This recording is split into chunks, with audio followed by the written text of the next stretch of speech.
Ya, baik. Selamat malam, Bapak, Ibu, dan saudara-saudari sedama. Sukihoto, Namo Buddhaya. Jadi pada hari ini, Bante senang bisa ketemu dengan Bapak, Ibu kembali. Dan pada hari ini kita akan membahas mengenai 4 macam kebenaran mulia ya. Jadi Bante rasa ya Bapak Ibu harusnya sudah tahu sebagai umat Buddha, kita tahu bahwa fondasi atau dasar daripada ajaran Buddha itu adalah 4 kesunyataan mulia ya. Ya mungkin setiap pagi kalau Bapak Ibu sering ikut chanting pagi, ya kita sering membaca ya. Inilah duka, inilah sebab dari duka, kemudian lenyapnya dari duka, dan jalan menuju lenyapnya duka. Jadi 4 kebenaran mulia ini adalah menjadi fondasi bagi kita sebagai umat Buddha. Bapak Ibu dan saudara-saudari sedama, 4 fondasi ini adalah sungguh-sungguh ya, sungguh-sungguh ditemukan oleh Buddha sendiri ya, ketika beliau pada saat beliau mencapai penerangan sempurna. Jadi keempat kesunyataan mulia ini beliau dapat sendiri ya, bukan karena wahyu, bukan ya, bukan karena mimpi, bukan juga, bukan karena mendapatkan bisikan, tidak ya, tetapi 4 kebenaran Arya ini, nah disebutkan bahwa didapati oleh dirinya sendiri. Nah pada hari ini kembali kita akan membahas dari buku kurikulum tingkat 1 dan kemudian dari buku yang telah disusun oleh Yang Mulia Bante Win Wijano Mahatera. Di dalam buku yang ditulis oleh Yang Mulia Bante Win dikatakan Bapak Ibu ya, 4 kebenaran mulia atau biasa kita bilang Arya Saca ya. Kenapa disebutkan 4 kebenaran mulia? Yang pertama Bapak Ibu karena ini ditemukan oleh seseorang yang maha suci. Yang tadi Bante sudah cerita bahwa ajaran ini ditemukan oleh seseorang yang sudah mencapai kesucian. Ya, Anda bayangkan untuk menjadi seorang Buddha dibutuhkan pengorbanan yang sangat-sangat besar. Ya, untuk menjadi seorang Buddha dan dengan parami yang luar biasa yang dikumpulkan oleh Bodhisattva, kemudian terakhir kali beliau mencapai tubuh sebagai Siddhartha dan bertapa sampai pada akhirnya beliau mencapai pencerahan sempurna. Dan disitulah beliau menemukan bahwa inilah 4 kesunyataan mulia itu sendiri. Yang kemudian adalah 4 kesunyataan mulia yang sudah beliau ajarkan kepada kita, ini adalah dalam bentuk latihan. Sekali lagi dalam bentuk latihan. Jadi bukan berarti 4 kesunyataan mulia ini kemudian kita baca. Ya, kita cuma baca, kita tiam hio, kemudian kita jadi suci. Ya, bukan. Tetapi 4 kesunyataan mulia ini adalah latihan yang bertahap. Ya, sehingga kalau kita melakukan latihan ini, akan dianggap bahwa Bapak Ibu bisa juga mencapai pencerahan sempurna. Ya, kalau misalnya dalam satu ibarat biasanya yang kita bilang, kita semua adalah pengembara, untuk mencapai suatu tempat kita butuhkan adalah maps atau peta. Ya, mungkin zaman sekarang kita pakai GPS. Nah, atau Google Maps ya. Nah, Google Maps inilah adalah 4 kesunyataan mulia. Ya, kita misalnya Bante dari sini mau pergi ke contoh dari sini Bante mau ke Heaven, ya ke rumah duka Heaven. Kalau misalnya Bante dari sini sudah lihat maps, oh dari sini ke Heaven misalnya 30 menit, ya sudah lihat map sudah oke 30 menit. Pertanyaan Bante kepada Bapak Ibu, kalau 30 menit itu adalah naik apa? Naik mobil, ya kan? Naik motor mungkin lebih cepat, ya. Kalau kita naik motor mungkin lebih cepat. Kalau kita jalan kaki, kita juga mungkin lebih lambat. Tetapi kalau kita nggak jalan, apakah bisa sampai? Walaupun Bapak Ibu sudah punya Google Maps-nya, sudah punya alamatnya, ya kan? Nggak mungkin sampai karena kita nggak berusaha. Nah, di sini kita bisa memilih usaha yaitu 3 cara. Ya, tadi adalah jalan kaki, bisa juga naik motor, bisa juga naik mobil. Cara mana yang Bapak Ibu mau? Nah, ini adalah proses latihan ya. 3 cara Bante ibaratkan. Yang pertama misalnya ya seperti ada yang bilang ya aliran daripada Theravada contoh, yang satu mungkin Mahayana dan satu adalah Vajrayana. Jadi 3 jalan ini sama Bapak Ibu. Tujuannya kemana? Ke tempat ya. Kita mau pergi misalnya tadi contohnya kita mau ke heaven. Nah, jadi contohnya adalah itu ya. 3 jalan ini kita adalah berusaha untuk ke sana. Nah, jadi kalau misalnya kita sama sekali enggak pergi, enggak jalan, ya maka kita juga enggak sampai. Nah, oleh karena itulah sama dengan 4 kesunyataan mulia bagi umat Buddha, kalau yang ini kita hanya baca, ya, kita hanya ya istilahnya ya cuma tahu. Kita anggap ini seperti pengetahuan, ya maka itu semua tidak akan membawa manfaat yang besar di dalam batin kita. Ya, karena kita cuma tahu, tetapi kita nggak mau untuk mulai praktek, nggak mau untuk mulai jalan. Nah, oleh karena itulah untuk kita sampai, kita harus mulai latihan. Yang seringkali Bante kasih tahu kepada Bapak Ibu, ayo sama-sama ya. Bante sendiri bukan begitu cukur, pakai jubah ini langsung ting pencerahan sempurna. Enggak. Ya, Bante sendiri masih melatih. Makanya kita sama-sama berlatih, ya kan? Untuk apa? Untuk tercapainya pembebasan daripada duka dan seterusnya, ya. Nah, Bapak Ibu, 4 kesunyataan mulia ini juga disebutkan adalah dhamma, yang berarti adalah kebenaran, ya, kebenaran. Dan dhamma yang diajarkan ini adalah yang bisa membawa Bapak Ibu menuju pencerahan sesungguhnya. Jadi ibarat kata, ada satu perumpamaan yaitu tentang segenggam daun. Waktu itu di depan murid-muridnya, Sang Buddha berkata kepada para murid dan mengambil daun yang ada di lantai, di tanah ya. Kemudian kasih tunjuk kepada murid-muridnya. Dhamma yang diajarkan seperti daun yang ada di tangan saya, ya. Tetapi masih banyak dhamma yang bagaikan pohon di hutan ini. Ya, jadi Bapak Ibu bayangkan 84.000 pokok dhamma atau kita bilang Tripitaka itu hanya seperti segenggam daun yang diajarkan dengan tujuan untuk apa? Untuk kita cepat terbebas dari penderitaan kita, ya. Jadi kalau misalnya yang lain bagaimana Buddha? Yang lain juga adalah dhamma.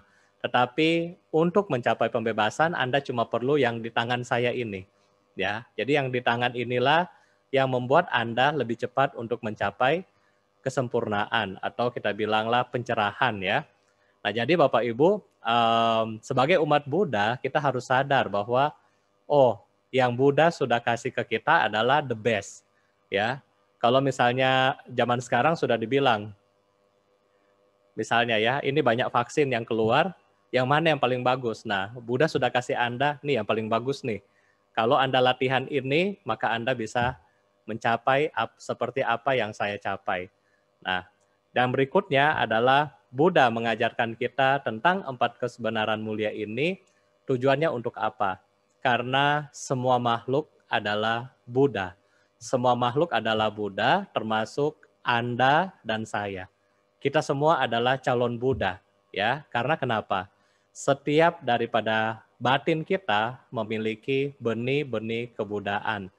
Masalahnya, benih kebudaan di dalam batin kita Kapan kita mulai kembangkan?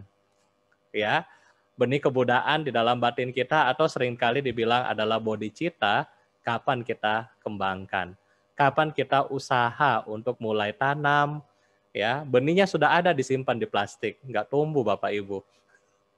Ya, sudah ada benih disimpan di plastik. Aduh sayang Bante, kalau kena air, kena panas nanti rusak.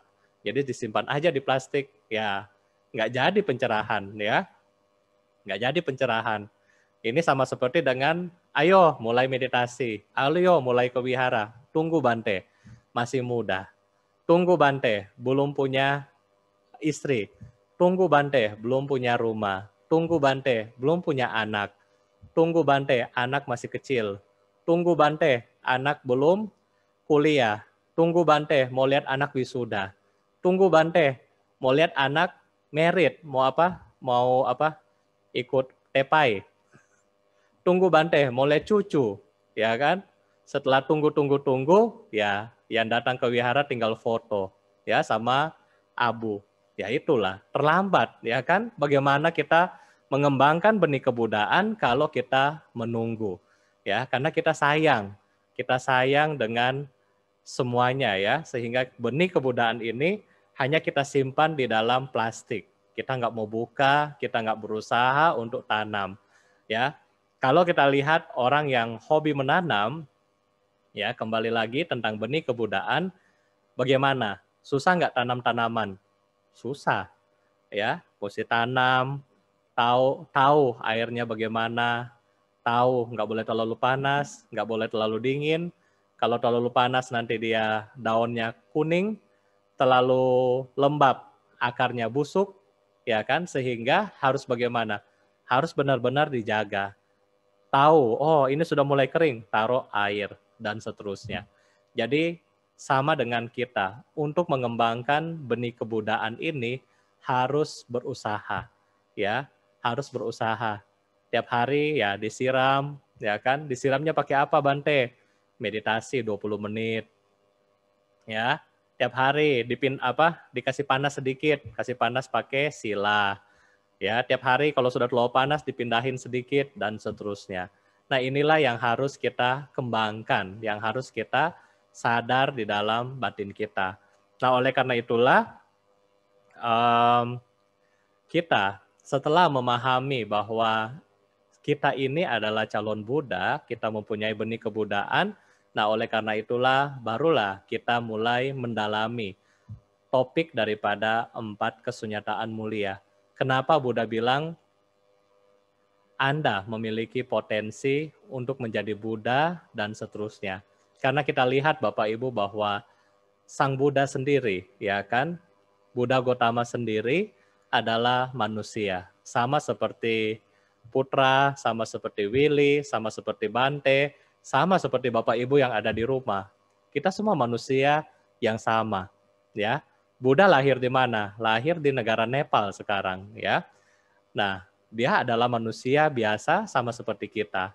Tetapi beliau mau berusaha dan menunjukkan kepada kita bahwa ini loh saya bisa. Nah, itulah yang menjadi semangat kita sebagai umat Buddha bahwa kita sudah lihat guru kita adalah seorang manusia biasa dan bagaimana dia mencapai kesempurnaan ini. Oleh karena itulah kita juga memiliki inspirasi daripada sini untuk berusaha, ya. Untuk berusaha untuk apa? Untuk sama-sama tercerahkan. Nah, inilah alasan dari Buddha sendiri menemukan obat atau kita bilang 4 kebenaran Arya ini, ya. Inilah obat yang dicari oleh Siddhartha ketika dia melihat orang sakit. Dicari oleh Siddhartha ketika dia melihat orang tua. Kok ada orang tua? Di istana nggak ada orang tua. Kenapa dia jadi tua? Inilah obat, ya.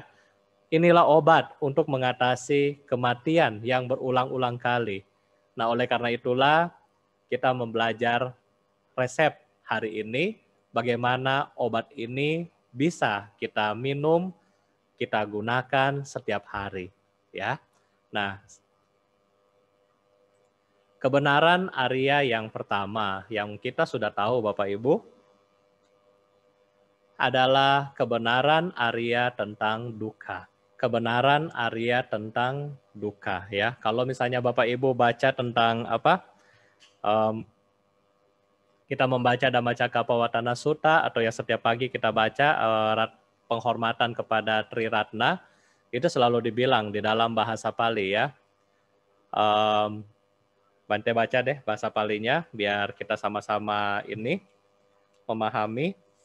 Dibilang oleh Buddha di sini adalah jatipi duka, ya, dimulai daripada ya kelahiran kita sudah duka, sudah penderitaan, jarapi duka, ya, kita menjadi tua, kemudian maranampi duka, ya. Jadi kematian juga adalah penderitaan.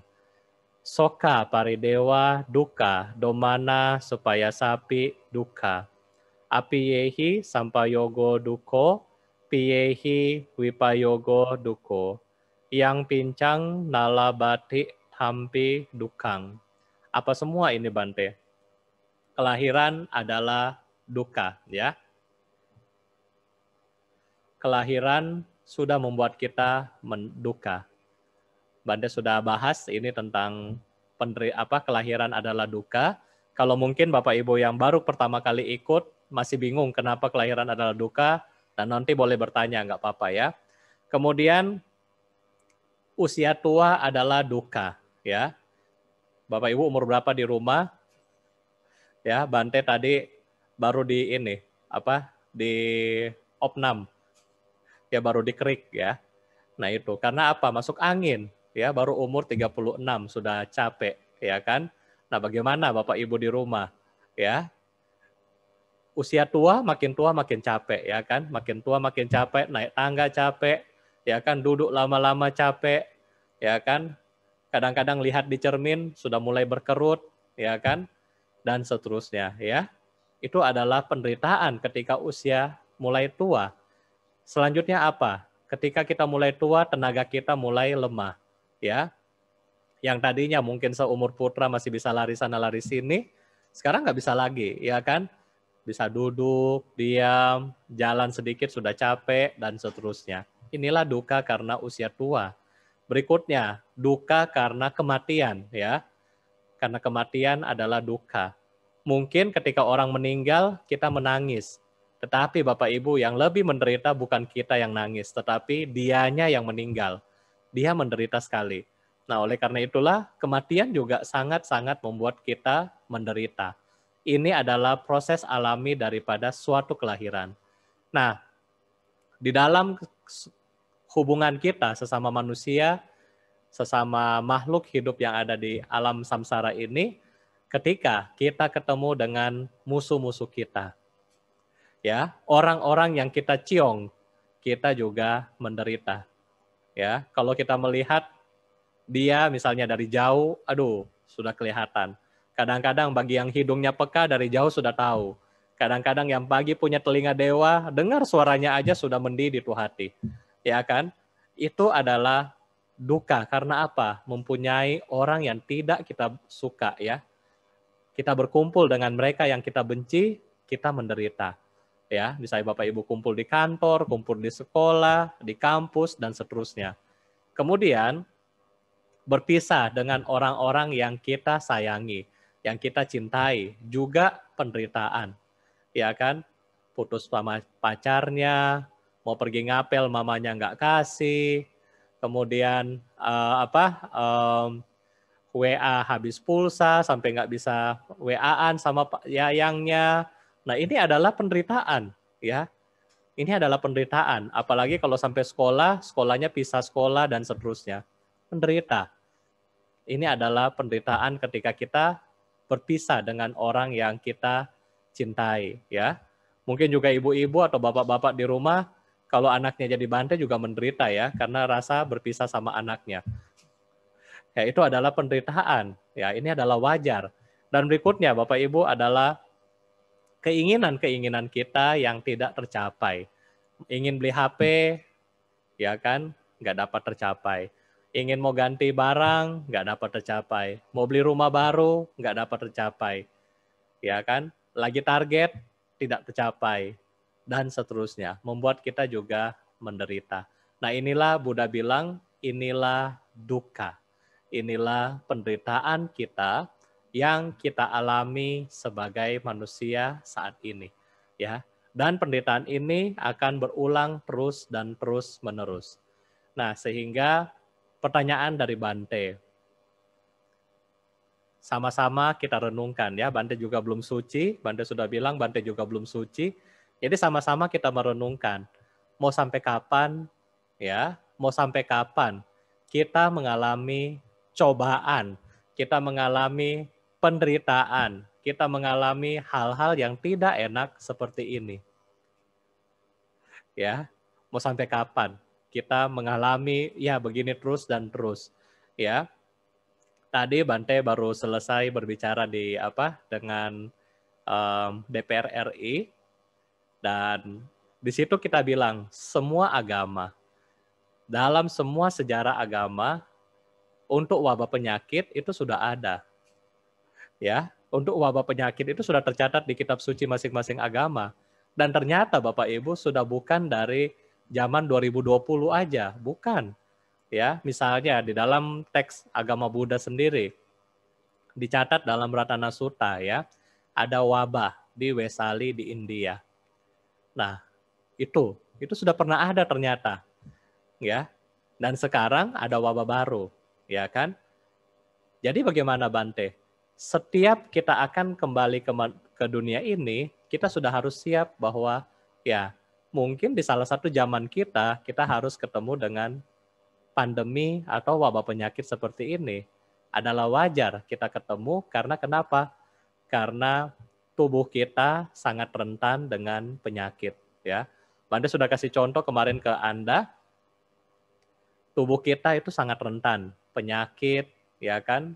Bahkan Yang Mulia Nagarjuna bilang bahwa tubuh kita itu seperti gelembung air, ya, busa air, ya. Begitu gelembung kena sedikit pecah. Ini adalah tubuh jasmani kita. Coba kita lihat bahwa badan jasmani kita ditusuk pakai jarum aja sudah berdarah. Jarum yang begitu kecil ya, nggak usah pakai jarum. Digigit nyamuk atau digigit semut sudah sakit. Ya kan? Jadi badan jasmani kita ini benar-benar sangat rapuh. Ya, walaupun Anda latih sampai six pack, Anda punya otot yang besar, keras, tetapi sama aja ketika disuntik juga sakit. Nah, ini semua adalah karena dukkha atau inilah dukkha. Kadang-kadang ketika memahami dukkha, umat Buddha selalu bilang kepada Bante, aduh, agama Buddha itu pesimis banget, ya. Nggak enak banget. Masa melihat hidup sebagai penderitaan, Bante? Hidup adalah penderitaan. Pertama-tama langsung dibilang lagi, hidup adalah dukkha. Waduh. Ya. Kenapa Buddha memberikan kita hidup adalah dukkha? Karena Buddha mau mengarahkan batin kita yang penuh dengan delusi atau kita bilang moha, kebodohan batin yang selama ini kita anggap bahwa hidup kita adalah hal yang fine, yang kekal, dan seterusnya. Padahal sesungguhnya hidup kita adalah dukkha. Dan barang siapa yang memahami bahwa hidup kita adalah dukkha seperti inilah, dikatakan dia akan lebih tenang, batinnya lebih damai, dan lebih bahagia. Jadi inilah tujuan dari Buddha memberitahukan kepada kita mengenai inilah penderitaan atau kebenaran Arya tentang dukkha, ya.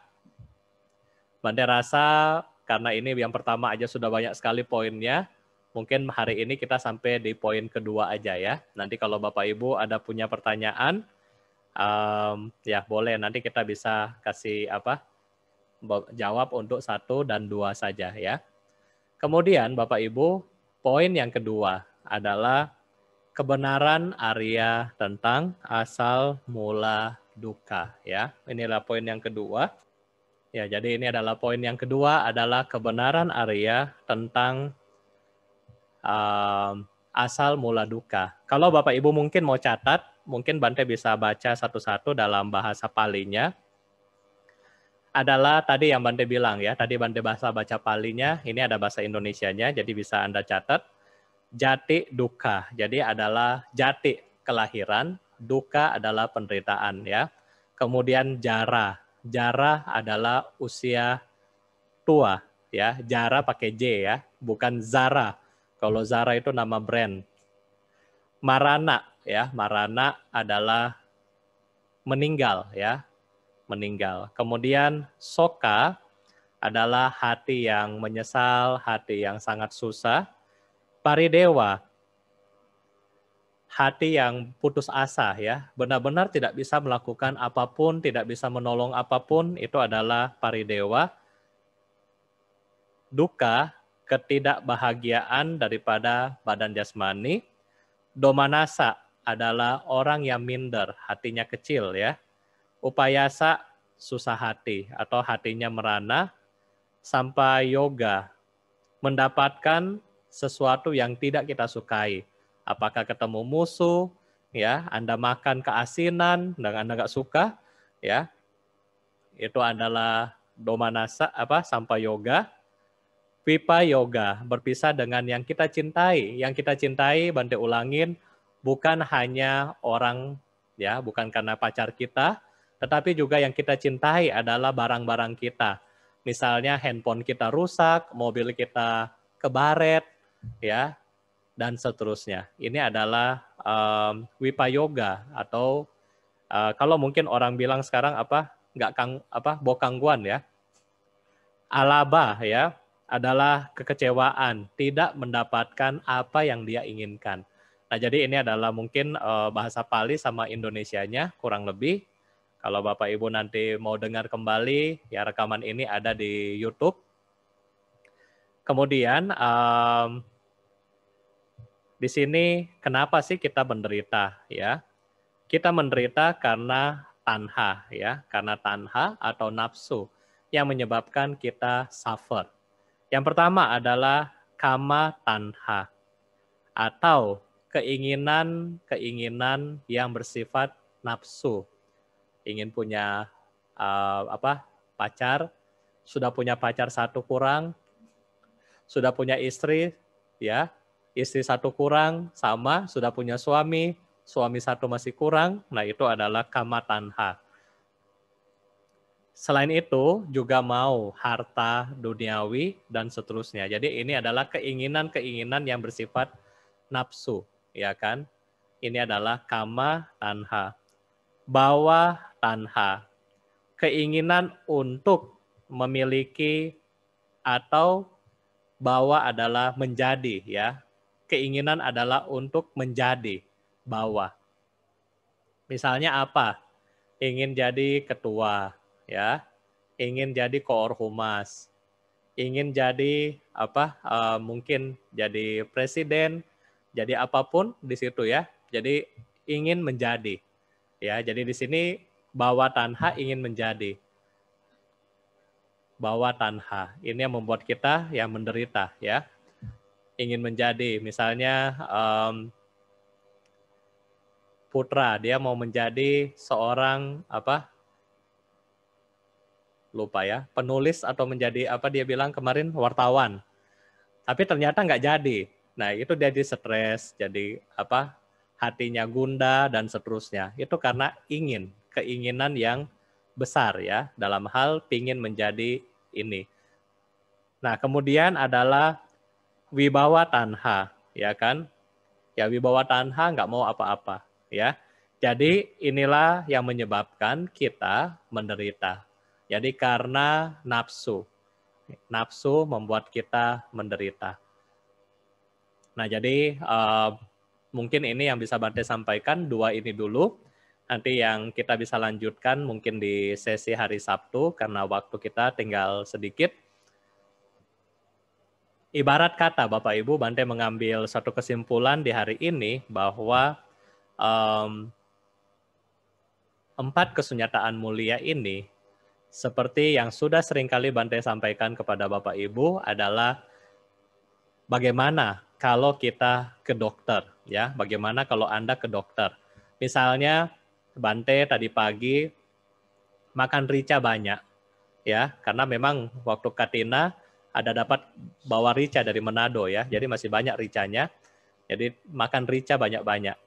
Habis makan rica, kemudian perutnya sakit, ya. Perutnya sakit. Setelah perutnya sakit, konsultasilah ke dokter, ya kan? Dok, aduh, perut mules nih. Kenapa mules Bante? Iya, terlalu banyak makan rica. Oke, setelah kita dari dokter, kemudian dokter akan memberikan kita diagnosa. Ya, dokter akan memberikan kita sebuah diagnosa dan diagnosa ini kemudian dijadikan obat. Nah, setelah jadi obat, sekarang Bapak Ibu Bante ada pertanyaan, ya. Jadi kan dari tadi Bante bicara terus nih. Jadi Bante mau kasih kuis sekarang ke Bapak Ibu. Setelah kita dari dokter, kita ada 3 pilihan, ya. 3 pilihan nih. Pilihan A, pilihan B, pilihan C. Dari 3 pilihan ini, Bapak Ibu silakan analisa mana yang lebih cepat sembuh. Yang A, yang B, atau yang C. Setelah dari dokter. Pilihan yang A, oke. Ya nanti dikasih di komen ya. Pilihan yang A adalah auban atau keras kepala, ya, kepala batu. Sudah dari dokter, dokter bilang, jangan makan cabai, tetapi dokter ini orang makan cabai juga yang lain nggak mati kok, kenapa sih larang saya makan cabai? Cabainya masih dimakan. Kemudian dokter kasih obat, obatnya nggak diminum. Ini adalah pilihan yang A. Oke. Pilihan yang B. Pilihan yang B adalah bokangguan, ya, nggak mau rugi. Obatnya minum, ya, sudah bayar dokter mahal, minumlah obatnya. Tetapi cabenya, ricanya masih dimakan juga. Aduh, kapan lagi nih ya? Kalau ini masih enak, sayang kalau dibuang, ya kan, makan aja. Jadi habis makan rica, makan obat. Ini pilihan yang B. Berikutnya yang terakhir adalah pilihan yang C, adalah cius, yang serius. Ya, di mana obatnya dia makan, cabenya dia nggak makan, dia buang. Nah, kira-kira Bapak Ibu, kalau kita yang jadi pasien, kita yang sakit, menurut Bapak Ibu di sini, mana yang lebih cepat sembuh? Pilihan yang A, ya, pilihan yang B, atau pilihan yang C? Nah, coba lihat komennya dulu, silakan di komen. Oke, oh jago semua ya, jawabnya C. Oke, nanti Willy sama Putra tolong dicatat ya. Yang pilih namanya C, nanti kalau ada retret meditasi harus diajak. Ya, kalau ada acara Pak Baja sama Nera, Brahmacari, Wipasana latihan harus diajak yang pilih C ya. Oke, jadi Bapak Ibu dan saudara-saudari sedama sebagai penutup pada hari ini adalah kita pergi ke dokter itu sama seperti kita pergi kepada Buddha. Inilah sakit diare, ya. Inilah duka, inilah penderitaan. Gara-gara makan rica, inilah sebab duka, ya. Berhenti makan rica berarti lenyapnya duka. Dan minum obat adalah jalan menuju lenyapnya duka. Secara teoritis jawaban Bapak Ibu semua sudah tahu bahwa C yang terbaik. Ya, yaitu apa? Menghindari cabai, ya, menghindari penyebab duka yaitu tanha, kemudian minum obat atau praktek dhamma. Nah, ini Bapak Ibu semua sudah bisa jawab. Berarti Bapak Ibu secara logika kita, kalau hidup kita saat ini kita pilih yang C, ya. Penyebab-penyebab penderitaan, cabe kita stop. Tanha kita stop, sebab dari duka kita stop, dan kita mulai praktis dhamma. Kita mulai praktek dhamma. Berarti kalau Bapak Ibu sudah jawab C, berarti kita bisa sembuh. Artinya kita bisa mencapai pencerahan di kehidupan ini juga. Nah, oleh karena itulah kita sadar bahwa apa yang Buddha ajarkan kepada kita 2600 tahun yang lalu sampai hari ini masih bisa kita pakai. Masih bisa kita apply di dalam kehidupan kita sehari-hari. Oleh karena itulah Sebagai penutup, Bante mengajak Bapak Ibu untuk tetap semangat. Ya kan, kita harus praktek Dhamma karena kita tahu C adalah yang terbaik. C adalah kesembuhan, yaitu menghentikan penyebab daripada duka itu sendiri, kemudian mulai mempraktekkan Dhamma itu sendiri.